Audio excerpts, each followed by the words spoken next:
साथी भी श्री राहुल गांधी जी और कांग्रेस पार्टी की ओर से मैं आपका धन्यवाद करते हुए माननीय राहुल गांधी जी से अनुरोध करूंगा कि वो अपनी बात शुरू करेंगे। आदरणीय राहुल जी।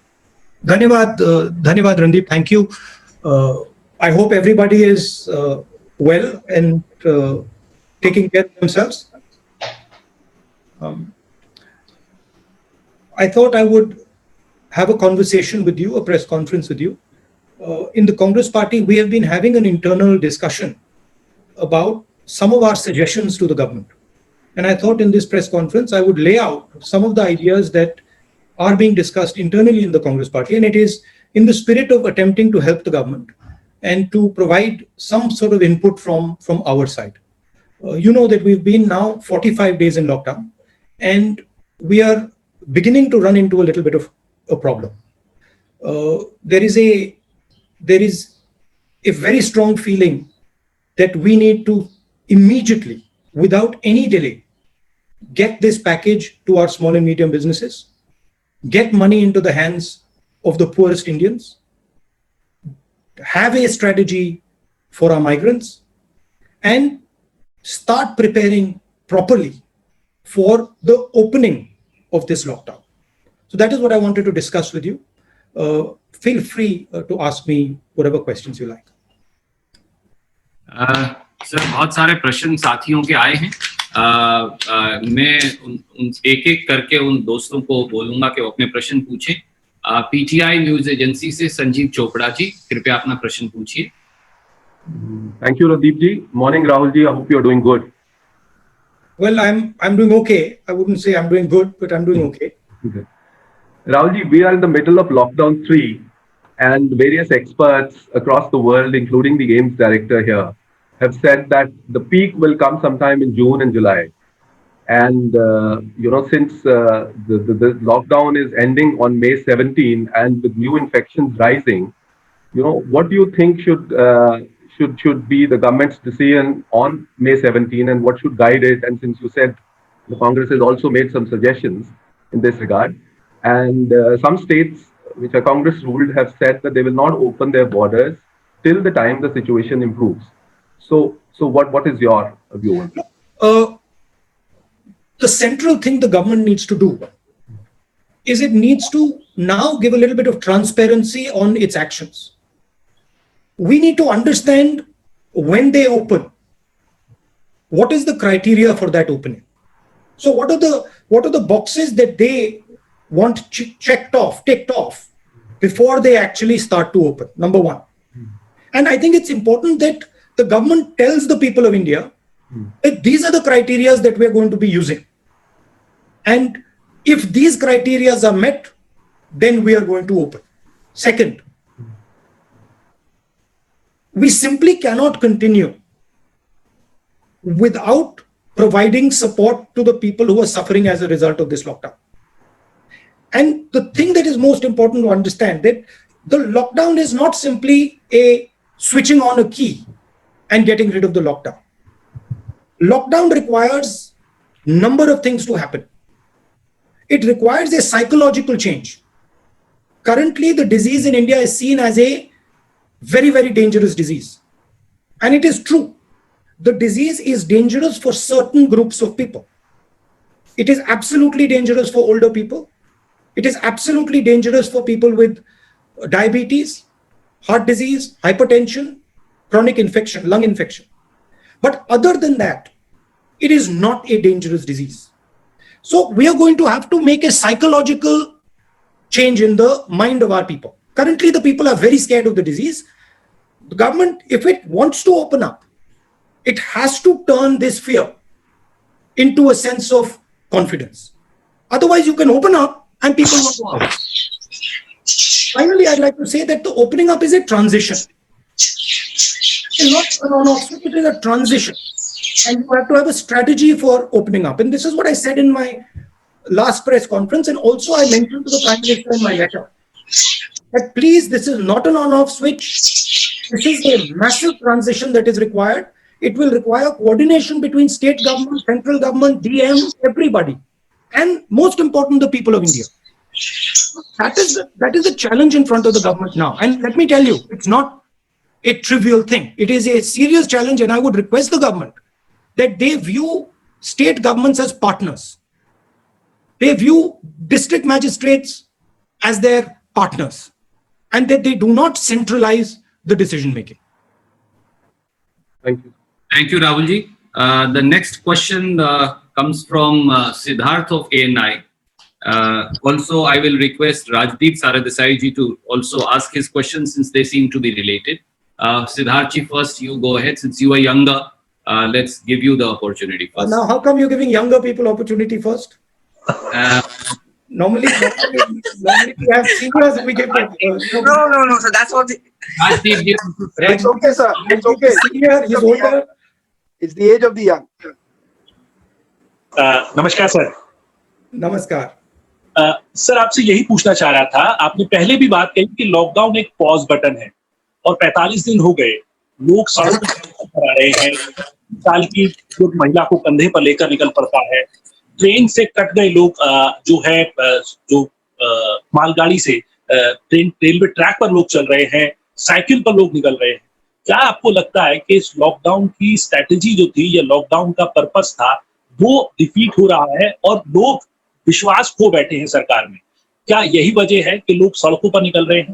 पहला सवाल मेरा। दूसरा सवाल ये कि आपने एक सीरीज शुरू करी है जहां पे आप तमाम एक्सपर्ट से बात कर रहे हैं, उसका पर्पस क्या आप रखने वाले हैं और किस तरीके से उसको जो सजेशंस या जो फीडबैक आपको मिल रहा है उसको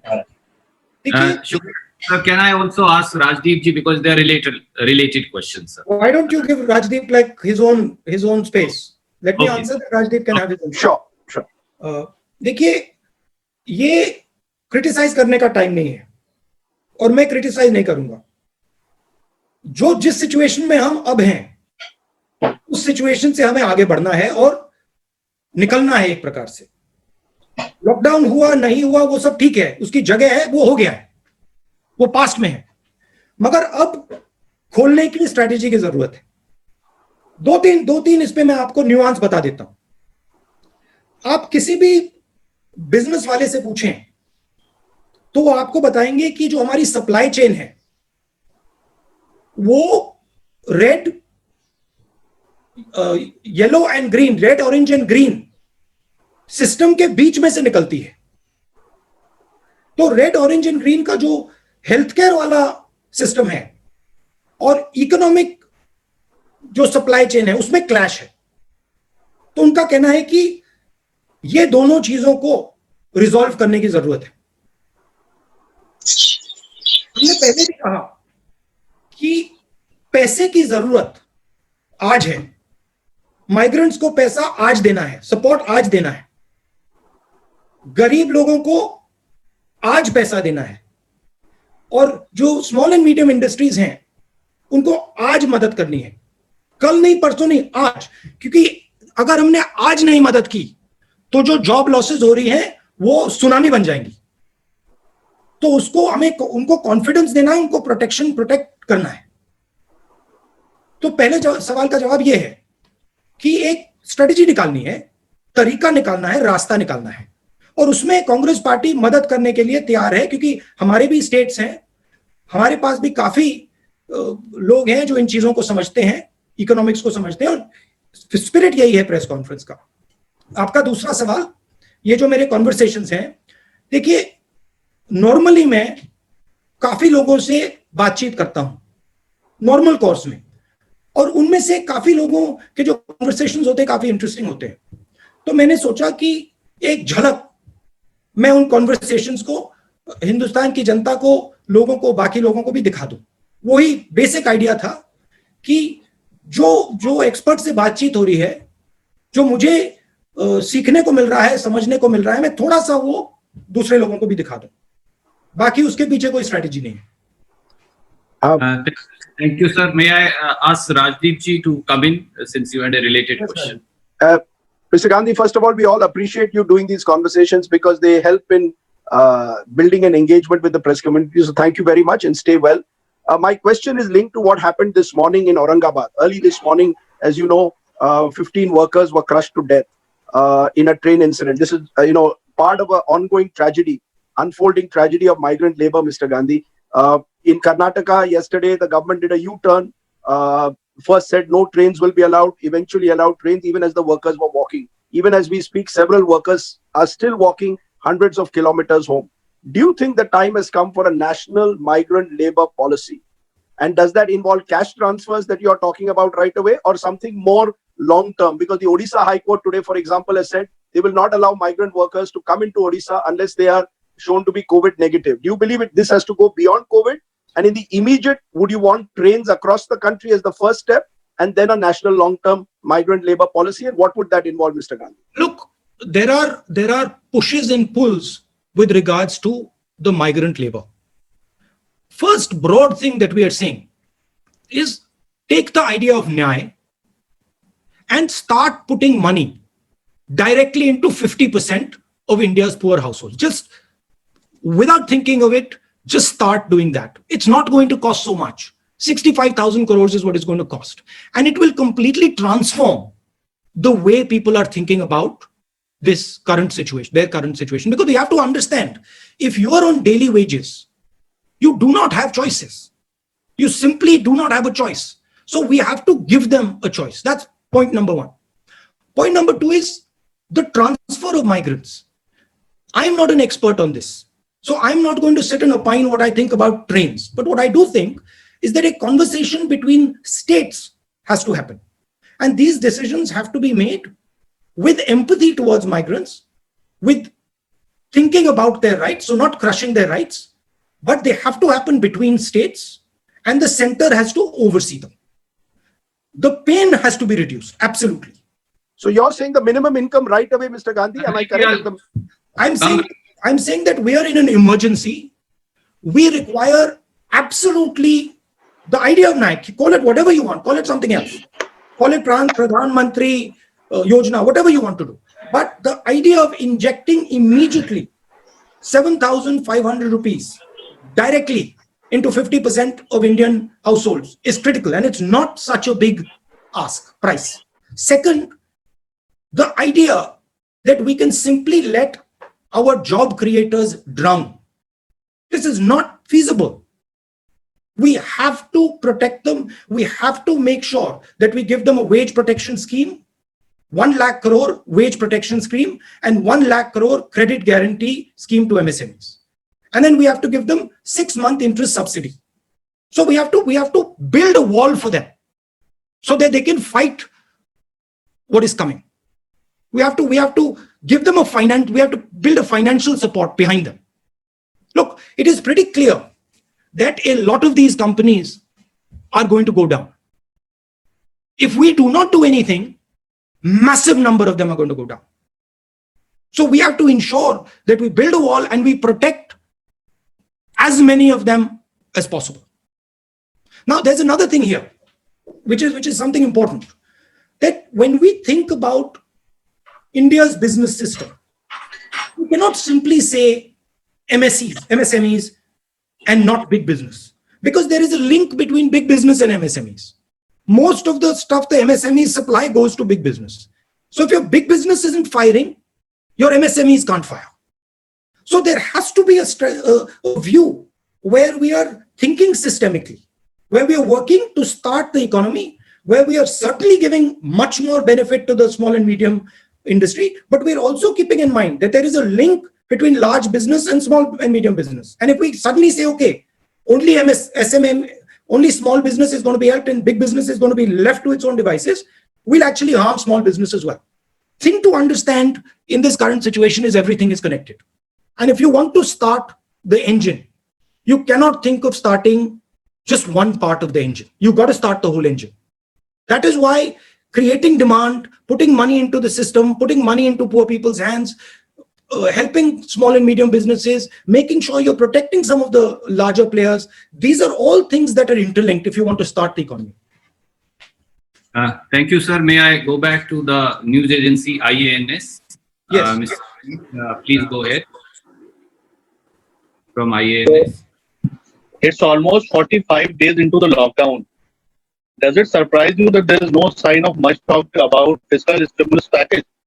Congress party and Sonia Gandhi has given suggestions so many times. Comment. In fact, Congress president has written many letters and asking for a special package.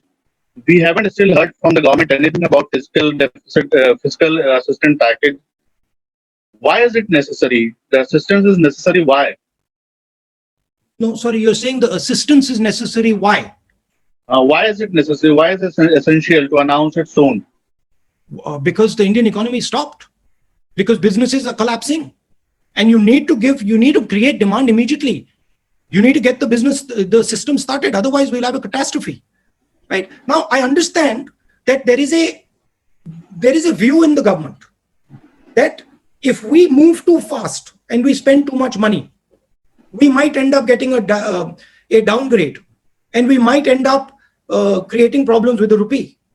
But my sense is that you've got to take that risk. You have to move aggressively now, because if you do not control and defend the foundation of our economy, downgrade and all will not matter anymore.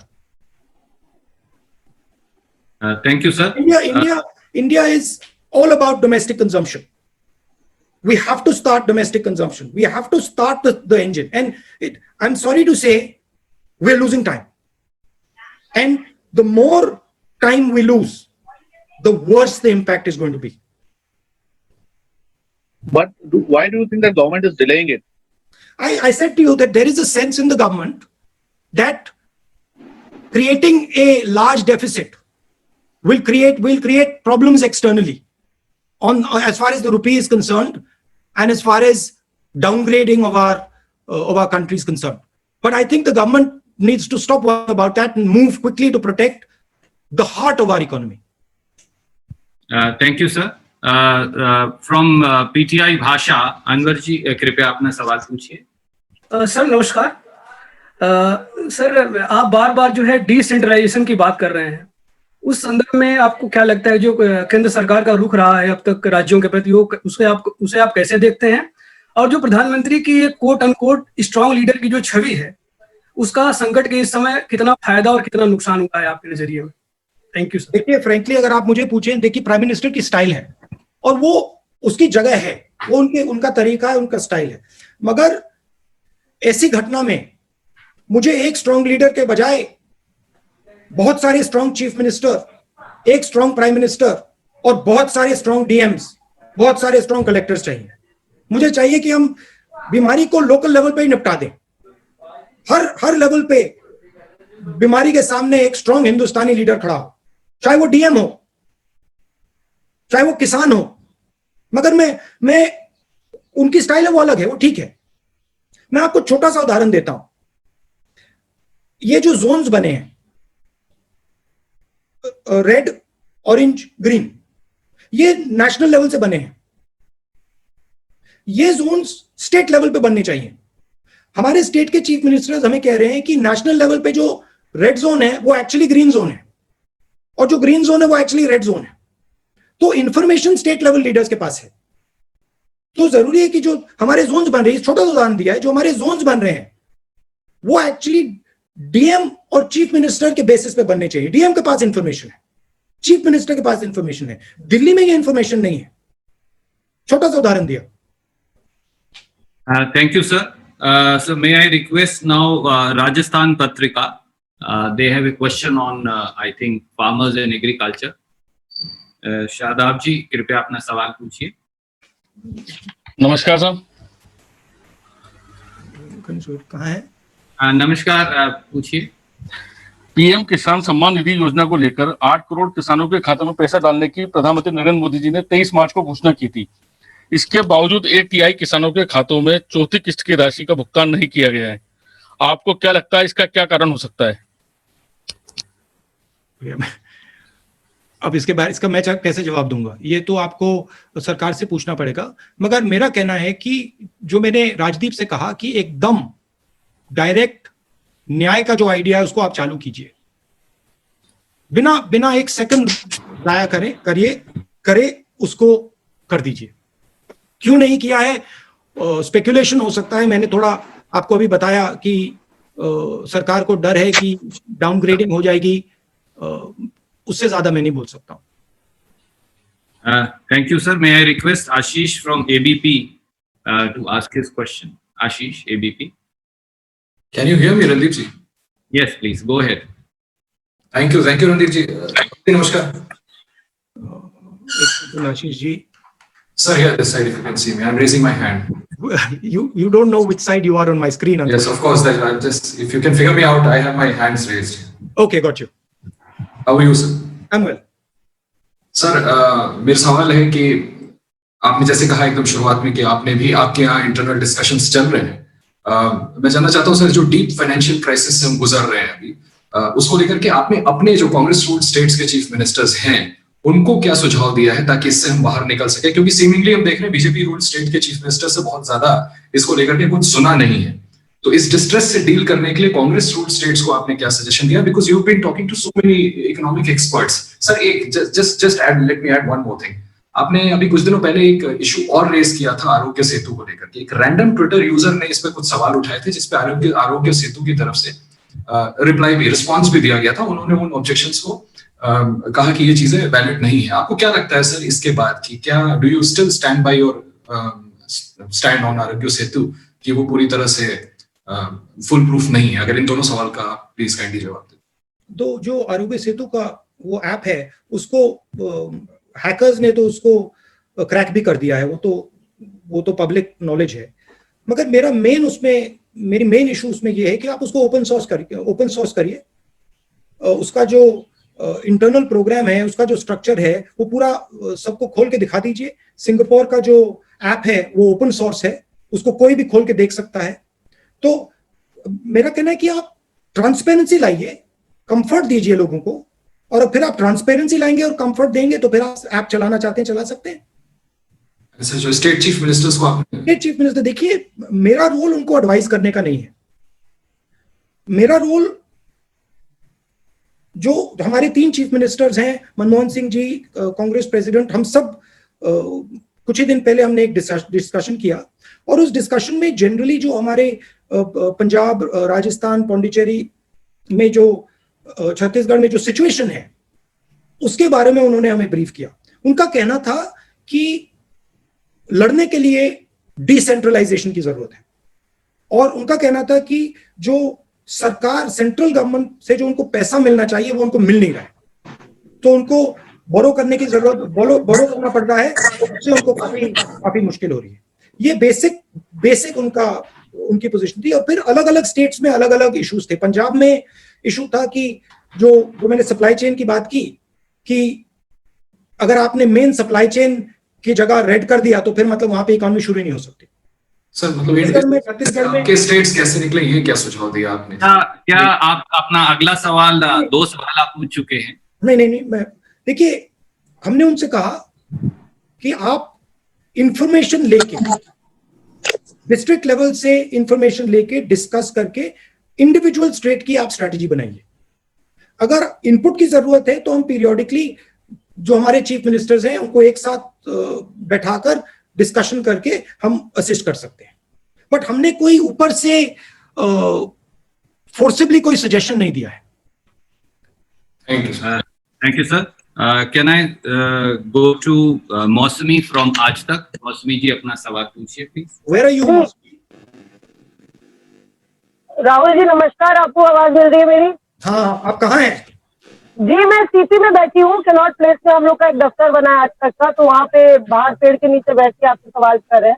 अच्छा बताइए। राहुल, आज तक आपसे ये सवाल करना चाहता है, एक तरफ लॉकडाउन 3 में कुछ रिलैक्सेशन हुए हैं, इकोनॉमी को खोलने की बात की गई है और कई रियायतें सरकार ने बरती हैं। दूसरी तरफ ये तस्वीरें भी सामने आ रही है कि अस्पतालों में डेड बॉडी क्लेम करने के लिए लोग नहीं आ रहे हैं, घरों में मौत हो जा रही है क्वारंटीन में और कोई लेने के लिए नहीं आ रहा है। स्वास्थ्य को लेकर एक बहुत बड़ी त्रासदी जो है वो अनफोल्ड कर रही है। तो मैं पूछना चाह रही थी आपसे कि क्या केंद्र सरकार ट्रायल और एरर मेथड पे चल रही है, उसको नहीं मालूम है कि वो क्या कर रही है, और क्या ये हजारों लाखों लोगों की जान की और स्वास्थ्य की कीमत पर I can't hear. थोड़ा लास्ट बिट फिर से रिपीट कीजिए मौसमी। जी मैं ये बोल रही थी राहुल कि क्या आपको लगता है कि सरकार ट्रायल और एरर मेथड पे चल रही है? जो रिलैक्सेशन किया गया इसको सोच समझ के करना चाहिए था। तमाम डॉक्टर अब जो है ड्यूटी पे नहीं आना चाहते हैं।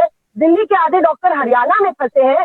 तो एक स्वास्थ्य को लेकर बड़ी त्रासदी अनफोल्ड कर रही है, डेड बॉडीज क्लेम नहीं हो रही है, लोग डरे हुए हैं।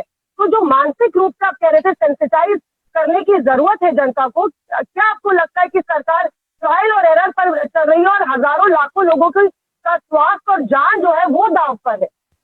देखिए, अगर फेयरली बात बोली जाए तो जिस सिचुएशन में आज हिंदुस्तान है, नॉर्मल सिचुएशन नहीं है।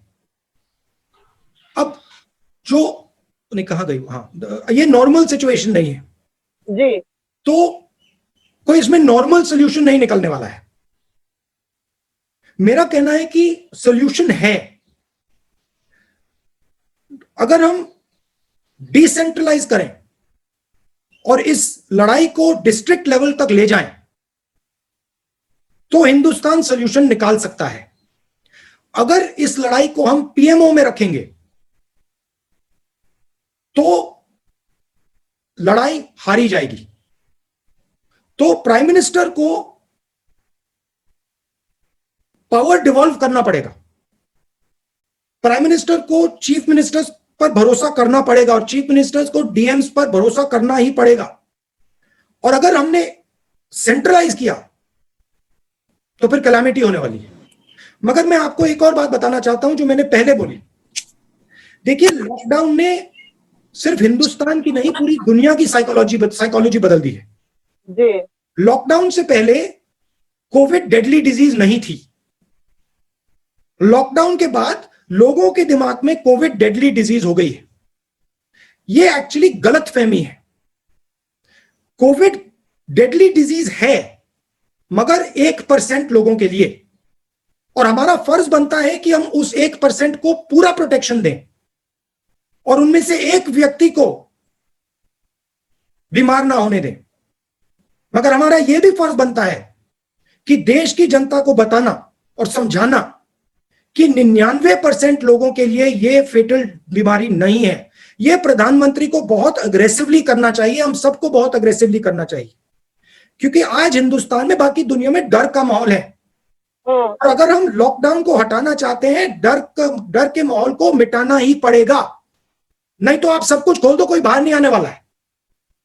तो मैं आपको भी, प्रेस वालों को भी यह मैसेज देना चाहता हूं कि आपको भी यह रियलिटी बतानी चाहिए कि 99% हिंदुस्तानियों के लिए यह डेंजरस डिजीज नहीं है।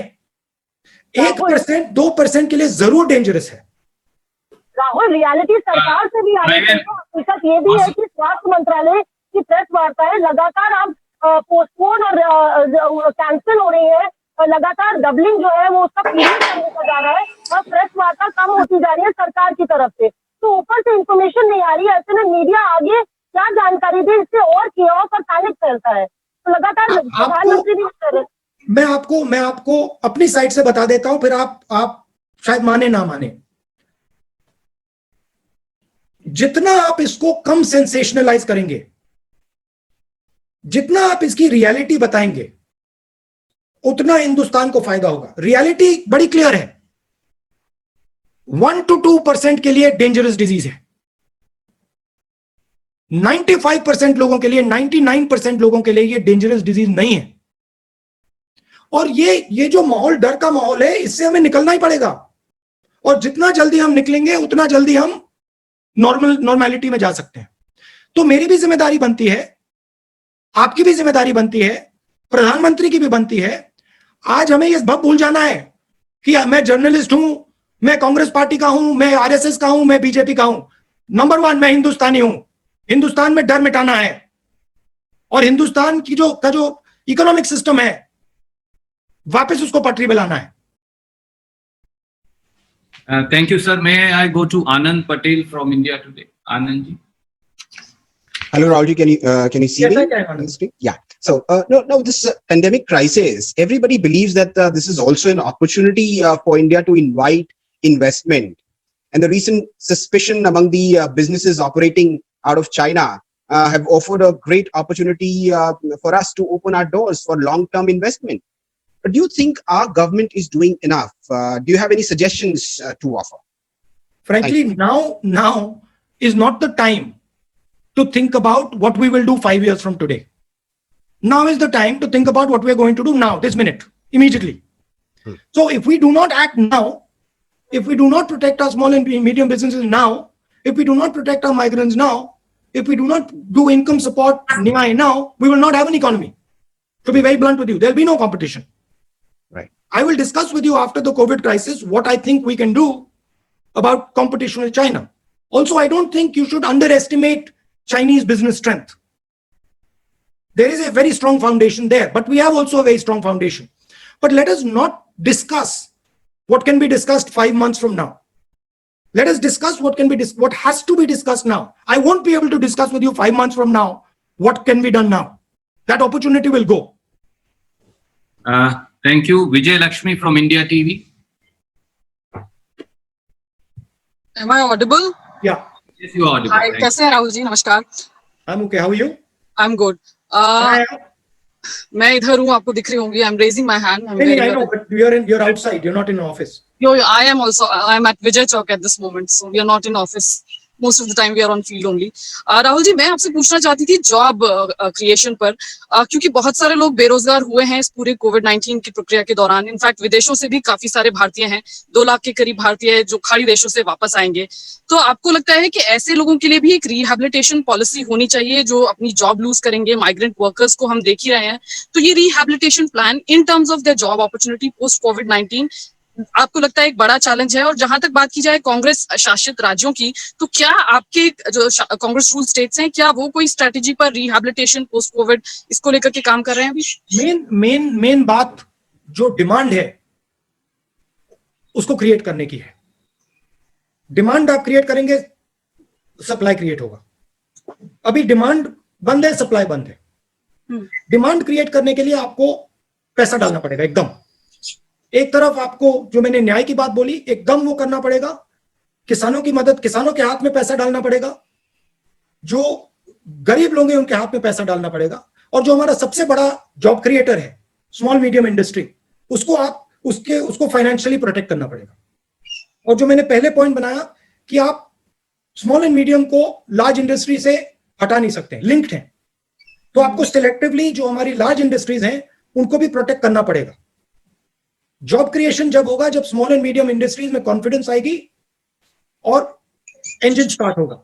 और आखिरी बात जो मैंने दोहराई, अगर डर का माहौल नहीं हटा तो लॉकडाउन नहीं हटने वाला है. तो एक्टिवली डर के माहौल को चैलेंज करना है. आपको भी करना है, मुझे भी करना है, पीएम को भी करना है, मिलकर करना है. लेकिन राहुल जी, आपको लगता नहीं कि डर के माहौल को चैलेंज करने के कुछ रेपरकशन भी हो सकते हैं? लोग शायद बहुत लाइटली लेने लग जाएं चीजों को. नहीं, लाइटली नहीं लेना है, रियलिटी बतानी है. रियलिटी है कि डिजीज 1 to 2% के लिए बहुत डेंजरस है. ये रियलिटी है, सच्चाई है. डायबिटिक्स के लिए, हार्ट पेशेंट्स के लिए, लंग पेशेंट्स के लिए डेंजरस है, रियलिटी है. मगर जो हेल्थी लोग हैं उनके लिए ये डेडली डिजीज नहीं है. जरूर प्रॉब्लम हो सकती है, मगर 90% लोगों को मृत्यु नहीं होने वाली. 90% लोगों की मृत्यु नहीं होने वाली है. ये रियलिटी आपको भी बतानी है, हमें भी बतानी है. Thank you sir. मैं सब साथियों से अनुरोध करूंगा, आप सब 2 सवाल पूछने लगे हैं, ऐसे बाकी साथियों का नंबर नहीं आएगा. उमा शंकर जी एनडीटीवी से, कृपया अपना सवाल पूछिए. जी, आपको आवाज आ रही है मेरी? हाँ जी. जी, राहुल, आपको याद होगा कि पिछली बार जो आपने पिछले महीने प्रेस कॉन्फ्रेंस किया था, शायद 16 अप्रैल को, तो मैंने ट्रेन का सवाल पूछा था. आपने तब कहा था कि मैं एक्सपर्ट नहीं हूं और एक्सपर्ट की राय जो है वो अलग अलग तरह की है, सरकार को चाहिए कि एक्सपर्ट से वो पूछ के फैसला ले. अब जबकि सरकार ने फैसला ले लिया है, ट्रेन जो है वो कुछ तादाद में चलाई जाने लगी है, अभी भी ये देखने को आ रहा है कि बहुत सारे हजारों की तादाद में या लाखों की तादाद में जो माइग्रेंट लेबरर्स हैं वो सड़क के रास्ते, रेल लाइन के रास्ते जा रहे हैं. कर्नाटक जैसे स्टेट में एक बार ट्रेन रोक दी जाती है, फिर उसके बाद ट्रेन चलाने की बात होती है. तो जो एक समस्या है माइग्रेंट लेबरर्स की, वो लगातार बनी हुई है, बहुत ही कंपेलिंग है. तो क्या आप सरकार को ये सुझाव देंगे कि जब ट्रेन चलाने का फैसला कर लिया है तो इसको थोड़ा ज्यादा तेज करे, तमाम मेडिकल प्रोटोकॉल को साथ रखते हुए, ताकि ये जो आवाजाही का जो काम है वो जल्दी पूरा किया जा सके और दूसरी चीजों पर कंसंट्रेट किया जा सके? कांग्रेस प्रेसिडेंट ने जो रेलवे फेयर की बात उठाई वो बिल्कुल मुझे लगी बिल्कुल सही थी, कंपैशनेट थी. अच्छी बात बोली कांग्रेस प्रेसिडेंट ने. देखिए, सेफली करना चाहिए, आप जितना भी टेस्ट कराना चाहते हैं कराइए, मगर जो माइग्रेंट लेबर का जो हक है, जो राइट है, वो उसको मिलनी चाहिए। रिस्क लिए मत कीजिए, बिना टेस्ट मत कीजिए, मगर टेस्ट किए सेफली जरूर माइग्रेंट को अपने घर वापस भेजना चाहिए। Thank you sir. न्यूज 18 से अरुण कुमार सिंह जी। न्यूज 18 से अरुण कुमार सिंह। या बताइए जी। राहुल जी, आपको मेरी आवाज आ रही है? हाँ जी। अच्छा, सवाल आपसे मेरा ये है कि हेलो, बोलिए बोलिए, सुनाई दे रहा है। कल मैं एम्स के जो डायरेक्टर हैं डॉक्टर रणदीप गुलेरिया, उनके साथ इंटरव्यू कर रहा था। उन्होंने कहा कि तमाम स्टडीज हुई हैं जिससे ये साबित होता है और जिससे इस बात के आसार हैं कि जो पीक सीजन है कोविड-19 का हिंदुस्तान में, वो जून और जुलाई में आने वाला है। यानी अभी वर्स्ट आना बाकी है, अभी जो चल रहा है वो तो कुछ भी नहीं है। तो मेरा सवाल यह है कि भारत सरकार के कार्यों को आप नजदीक से देख रहे हैं, प्रेस कॉन्फ्रेंस कर रहे हैं, आपको लगता है कि भारत सरकार तैयार है? और दूसरी बात जो है कि माइग्रेंट लेबरर्स लाखों की संख्या में फंसे हुए हैं। आपकी पार्टी के ही लोग आरोप लगा रहे हैं कि हमने 5 ट्रेन, स्पेशल ट्रेन मांगी, हमको 2 मिल रही है, 3 मिल रही है, ट्रेन नहीं मिल रही है। हम किराया देने को तैयार है लेकिन हमको ट्रेन मिल ही नहीं रही है। इन दोनों मुद्दों पर आपकी राय जानना चाहता हूँ। सरकार जनरली माइग्रेंट लेबर्स को रिस्ट्रिक्ट करना चाह रही है, और मैंने वो अभी पहले जवाब दिया कि उस प्रकार से रिस्ट्रिक्ट नहीं करना चाहिए, टेस्टिंग होनी चाहिए, और जो उनका हक है अगर वो घर वापस जाना चाहते हैं तो अलाउ कर देना चाहिए। आपने पीक की बात बोली। एम्स के डायरेक्टर कह रहे हैं कि जून में होगा, जुलाई में होगा। फ्रैंकली अगर आप मुझसे पूछे, मुझे लगता है कि उसके बाद भी हो सकता है। मैं एक्सपर्ट नहीं हूं, मगर मुझे लगता है कि जो हमारी सिचुएशन है, पीक और देर में भी आ सकती है। मगर जून में आए, जुलाई में आए, सितंबर में आए, जब भी आए, हमें जो हमारा लॉकडाउन है उससे ट्रांजिशन तो करना है। किस प्रकार से करना है वो सरकार को जल्दी से जल्दी डिसाइड करके इंप्लीमेंट कर देना चाहिए। फिलहाल जो तैयारी मैंने पूछा, आप तो तैयारियां भी देख रहे हैं, आप फैसले देख रहे हैं। आपकी पार्टी, रणदीप जी, नहीं बोलने दीजिए। रणदीप जी बोलिए अरुण। मैं ये पूछ रहा था कि जो आप आर्थिक पैकेज की मांग कर रहे थे, आपके मुख्यमंत्री, वो पैकेज आपको अभी मिला नहीं। आपके ही मुख्यमंत्री कह रहे हैं कि प्रधानमंत्री की तरफ से एक शब्द उस पर नहीं आ रहा है। वो कह रहे हैं हम तो 1,70,000 करोड़ दे दिए। तो मैं ये जानना चाहता हूँ जी। हाँ, नहीं, हमारे चीफ मिनिस्टर्स से क्लियर हमें इनपुट मिल रहा है कि जो पैसा उन्हें मिलना चाहिए वो दिल्ली की सरकार नहीं दे रही है। हमारा इंफॉर्मेशन है कि यही फीलिंग बीजेपी के चीफ मिनिस्टर्स को भी है। हमने इनफॉर्मली पता लगाया है, उनके स्टेट्स में भी ये फीलिंग है कि स्टेट्स को यूनिवर्सली पैसा नहीं दिया जा रहा है। ये रियलिटी है। Thank you sir. Sir Raman from News 24। Raman ji, News 24 से। वॉइस नहीं आ रही रमन। रमन अनम्यूट करिए अपने आप को। Can I ask?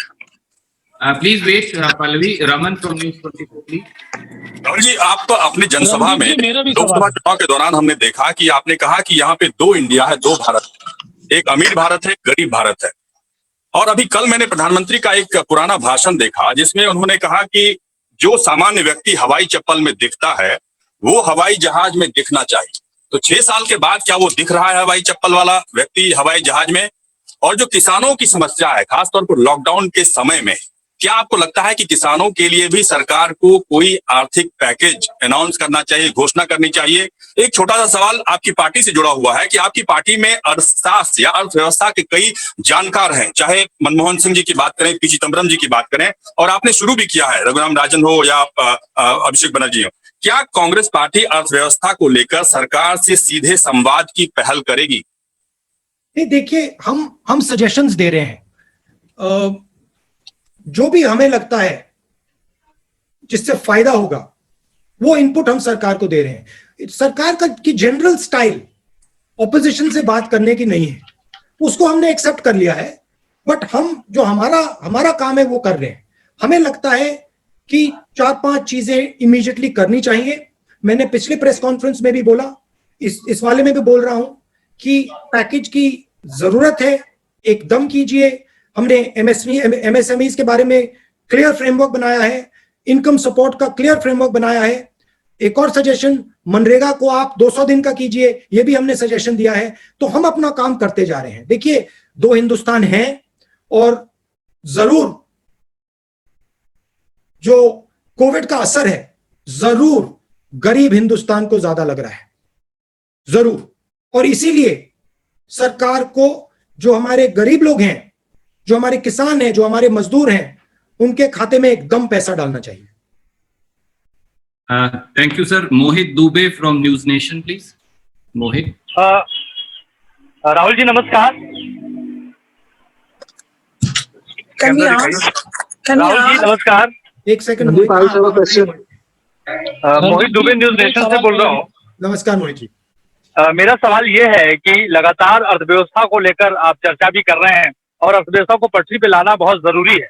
प्रधानमंत्री नरेंद्र मोदी खासतौर पर पीएम केयर फंड में पैसा इकट्ठा हो रहा है, बड़े बड़े सेलिब्रिटीज ने पैसा दिया है, हम लोगों ने पैसा उसमें दिया है।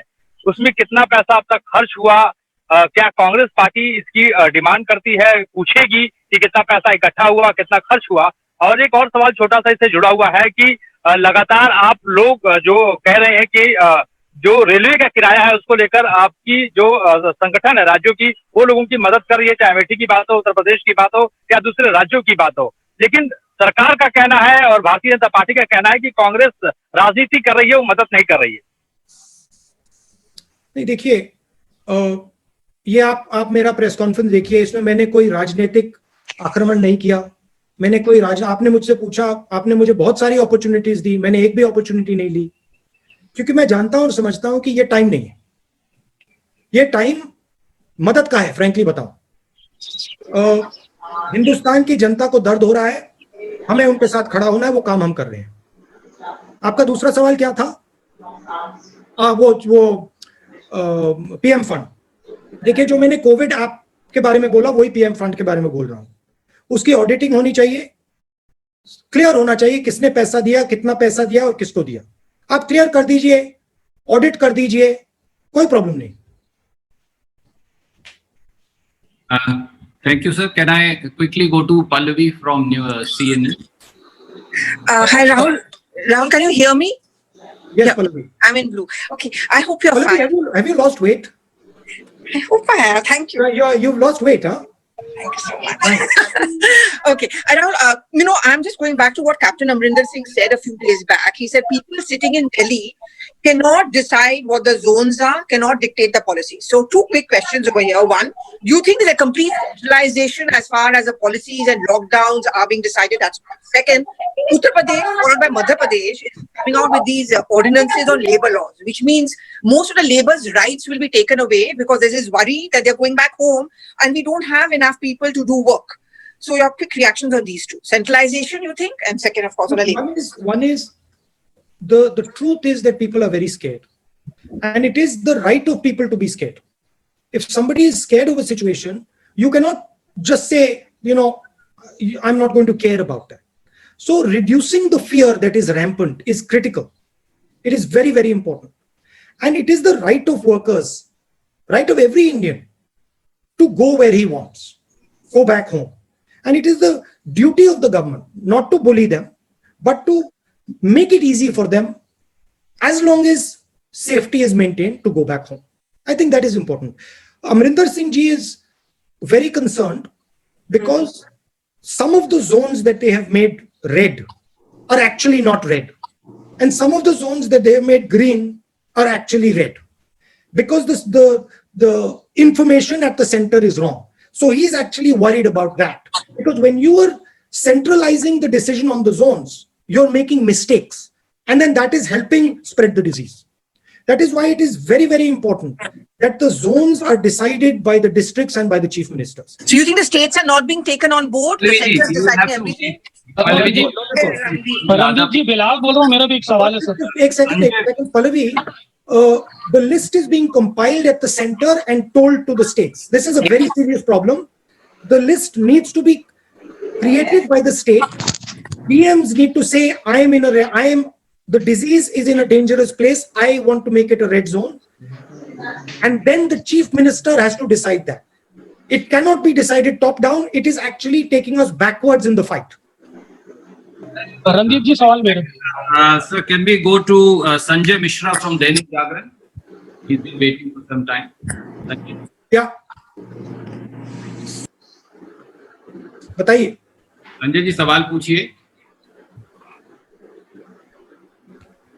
सर। उनका जी मेरी आवाज आ रही है? राहुल जी नमस्कार। रणदीप जी मेरा भी सवाल है।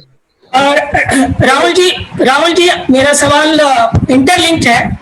पहला सवाल यह है कि कृषि क्षेत्र को लेकर के सरकार ने अभी तक कोई स्पेशल पैकेज की घोषणा नहीं किया है। अगर जो कोविड का सिचुएशन है उसमें जो दिखाई दे रहा है वो हमारा कृषि सेक्टर ही शायद देश की इकोनॉमी को बचाएगा। दूसरा इसी से रिलेटेड सवाल है कि जो माइग्रेंट लेबर्स हैं, माइग्रेंट लेबर्स को कई स्टेट जैसे कर्नाटक, गुजरात और कुछ और स्टेट्स ने जबरदस्ती रोकने की कोशिश की है। एक आजाद देश में उत्तर प्रदेश, बिहार और झारखंड के मजदूरों को जानवर की स्थिति में वहां रखने का शेल्टर का इंतजाम है और सरकारें बिल्डर लॉबी या दूसरी लॉबी के दबाव में वहां उनको रोक रही हैं, आने नहीं दे रही हैं। इन दोनों सवालों पे मैं आपसे चाहूंगा कि कांग्रेस पार्टी का नजरिया क्या है। ये जो माइग्रेंट लेबर है, डेली वेज लेबर है, इनको रोकना बिल्कुल गलत है, इनह्यूमन है। मगर जब हम इनको भेजें, सेफली भेजें, टेस्ट करके भेजें और ये गारंटी करें कि वो सेफ है। पहला सवाल क्या था? कृषि के क्षेत्र के लिए कोई पैकेज अभी तक अनाउंस नहीं हुआ है। मैं पिछली प्रेस कॉन्फ्रेंस में कहा था 10,000 रुपए अर्जेंट इनकम सपोर्ट किसानों को। तो और हमने जो न्याय की बात की है उसमें किसान भी इंक्लूडेड होंगे। तो ये हमारा स्ट्रक्चर है, मगर अब डिले नहीं करना चाहिए। मैं प्रधानमंत्री को कहता हूं, डायरेक्टली यहां से कहता हूं कि अब आप प्लीज डिले मत कीजिए क्योंकि बहुत ज्यादा नुकसान होने वाला है। संदीप जी बिलाल, मेरा भी सवाल। अमर उजाला से Vinod Agnihotri ji, go ahead please. Vinod Agnihotri ji वरिष्ठ पत्रकार हैं अमर उजाला से। हाँ जी राहुल जी नमस्कार। मेरा सवाल ये है कि कोविड के नाम पर सरकारों को बहुत ज्यादा इमरजेंसी अधिकार मिल गए हैं और लोगों के डेमोक्रेटिक राइट्स और लेबर राइट्स को जो है कंट्रोल किया जा रहा है। अभी उत्तर प्रदेश की सरकार ने और मध्य प्रदेश की सरकार ने लेबर रिफॉर्म्स के नाम पर बहुत सारे लेबर राइट्स जो है वो खत्म कर दिए हैं। इस पर कांग्रेस पार्टी का और आपका क्या स्टैंड है? क्योंकि ह्यूमन राइट्स और डेमोक्रेटिक राइट्स को कर्व करने का एक तरीका कोविड के नाम पर एडमिनिस्ट्रेशन को और अथॉरिटीज को मिल गया है। हमारे लिए कॉन्स्टिट्यूशन सुप्रीम है और कॉन्स्टिट्यूशन में क्लियरली लिखा है कि हिंदुस्तान को किस प्रकार से चलाया जाएगा, क्या रूल्स होंगे, क्या अधिकार दिए जाएंगे लोगों को, और हम उन अधिकारों को डिफेंड करेंगे।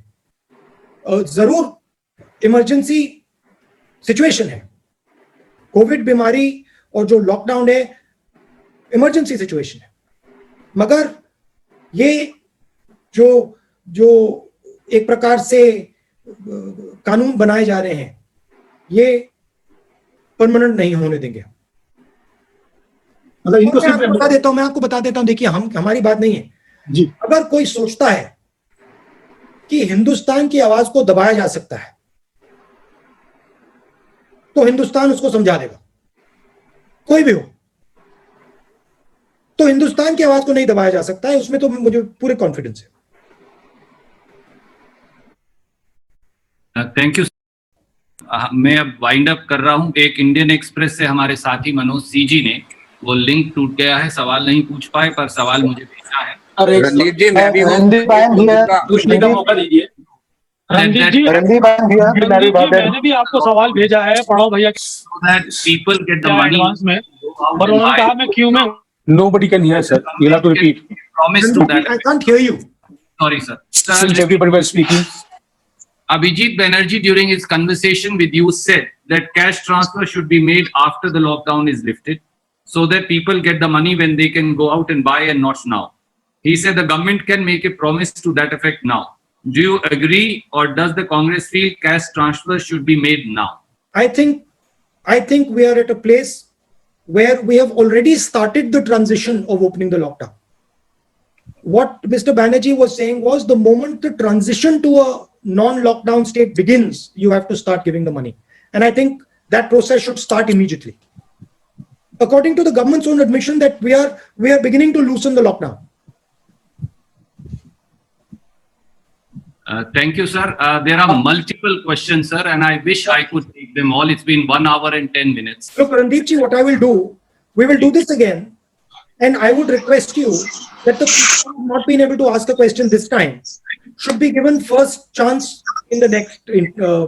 Thank you so much, Rahul Gandhi, because we are finally, because we always have this problem. We always have this problem, and I'm very happy that Sunil, you don't have this problem.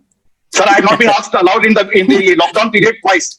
Okay, good. Sunil will ask the first question next time. And Mukesh Kaushik is also not being given chance, sir. Sunil and Mukesh will get the first question. Sabzwari Swaraj Express से बोल रहा हूँ. आज question ले लीजिए sir, मुझको एक urgent सवाल करना है. Can I make? We'll take a question from Mukesh and Sunil both, and then we will wind it up. Rahul, this is Sandeep ji, मैं भी हूँ. रणदीप जी, मैं भी हूँ.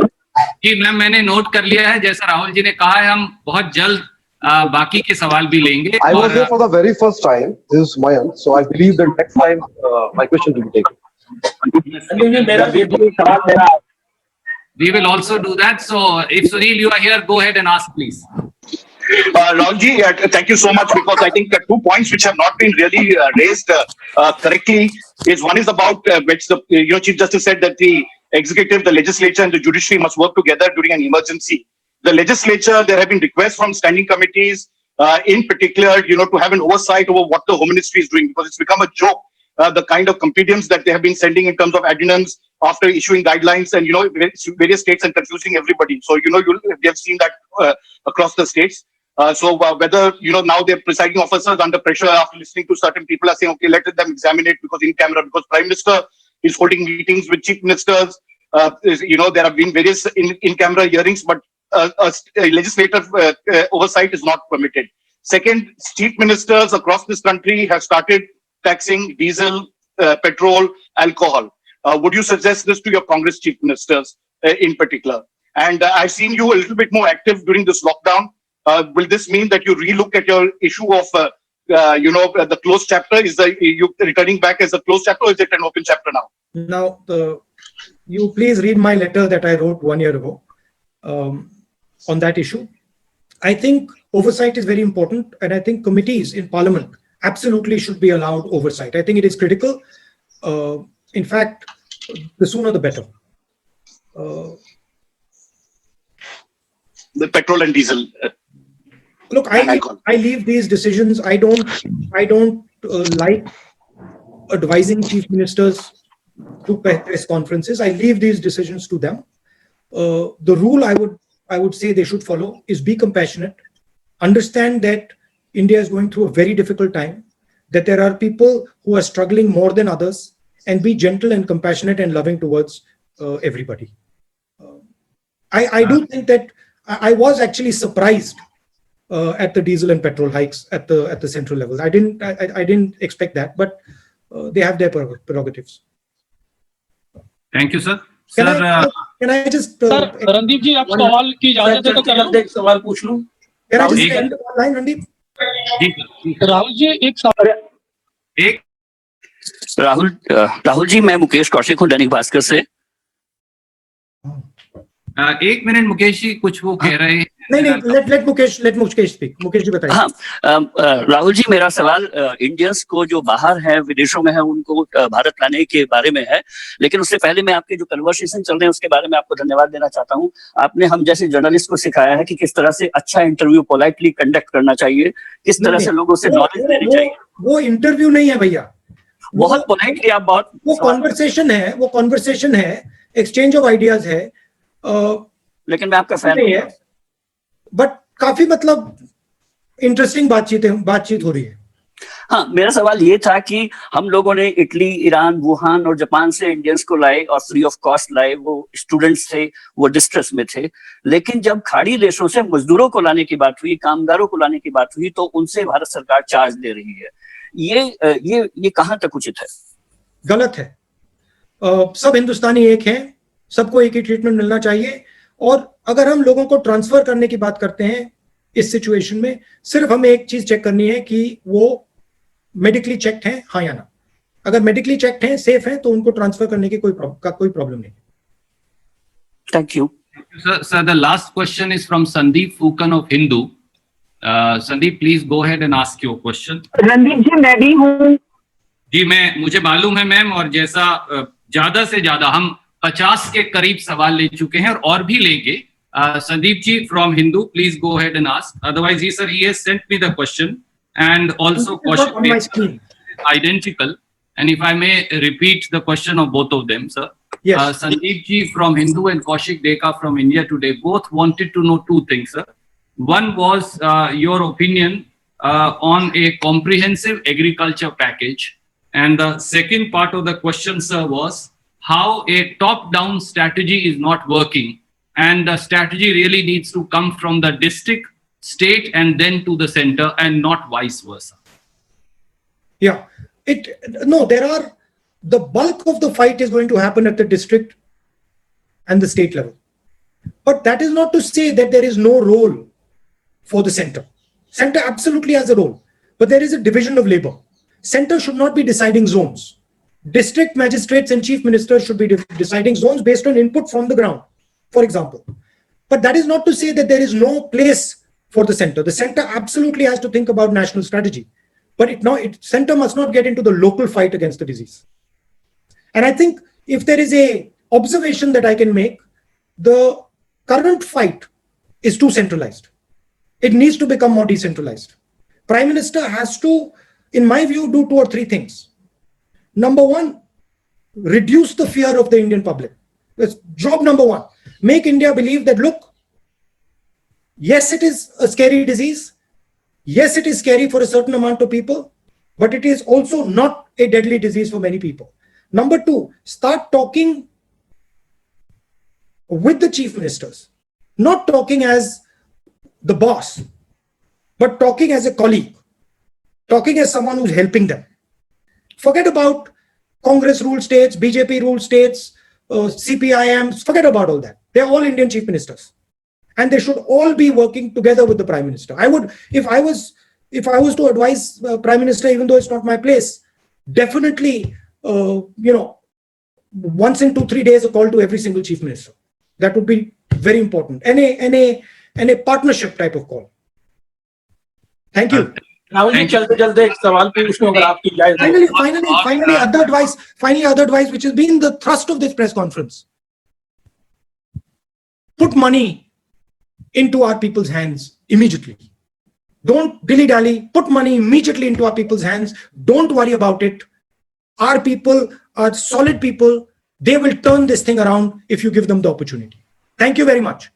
Thank you, sir. Namaskar. Thank you, Rahul. Thank you. Stay safe. Thank you, sir. Thank you.